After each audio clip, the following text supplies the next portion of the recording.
সবাইকে আসসালামু আলাইকুম। হিন্দু ভাই বোনদেরকে নমস্কার। আপনাদেরকে একটা জরুরি ঘোষণা দেওয়ার জন্য আমরা এই প্রচারটা শুরু করেছি। ইতিমধ্যে 26 তারিখ 26শে আগস্ট ইতিমধ্যে আনুমানিক 4টার সময় ভারত 109টি ফারাক্কার 109টি গেট খুলে ফেলেছে। তো আমরা নিজ নিজ অবস্থান থেকে সতর্ক থাকি। কুষ্টিয়া, যশোর, রাজশাহী, পাবনা এরকম অনেক জেলায় মানুষ ক্ষতিগ্রস্ত অলরেডি শুরু হয়ে গেছে। তো আমরা চাই না যে আমাদের কুষ্টিয়া জেলা বা আশেপাশের কোনো জেলা ক্ষয়ক্ষতি হোক।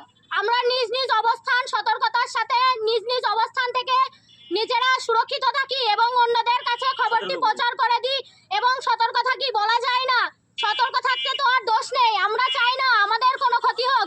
আপনারা যে যেমন পারেন, অবশ্যই আমার কথার মধ্যে ভুল ত্রুটি থাকতে পারে, আপনারা ক্ষমার দৃষ্টিতে দেখবেন। যে যেমন পারেন আপনারা নিজেরা সতর্ক থাকবেন এবং দ্রুত ভিডিওটি শেয়ার করে দিবেন যাতে আমাদের কোনো ভাই বোনরা সতর্ক হতে পারে, কেউ যেন বিপদের ক্ষতিগ্রস্ত না হয়। আরেকটা বিষয় আমরা সবাই আমাদের গণমাধ্যমগুলোর সাথে সংযুক্ত থাকবো যেন আমরা প্রতিনিয়ত আপডেটগুলো পেতে পারি এবং আমাদের সতর্ক হতে আসলে কোনো দোষের বিষয় নাই। যে কোনো সময় যে কোনো দুর্ঘটনা ঘটতেই পারে। আরেকটা বিষয়, ফেনীতে যেরকম অসতর্কতার কারণে অর্থাৎ কোনো সতর্ক সংকেত না পাওয়ার কারণে অনেক মানুষ নিজের জানমাল নিয়ে নিরাপদ আশ্রয়স্থলে যাইতে পারেনি।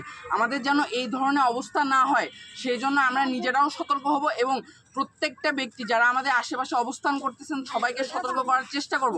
বিশেষ করে নদীর পাড়ে যারা বসবাস করেন তারা সর্বপ্রথম এই ব্যাপারটার মাধ্যমে এফেক্টেড হবেন। তো তাদেরকে আমরা চেষ্টা করব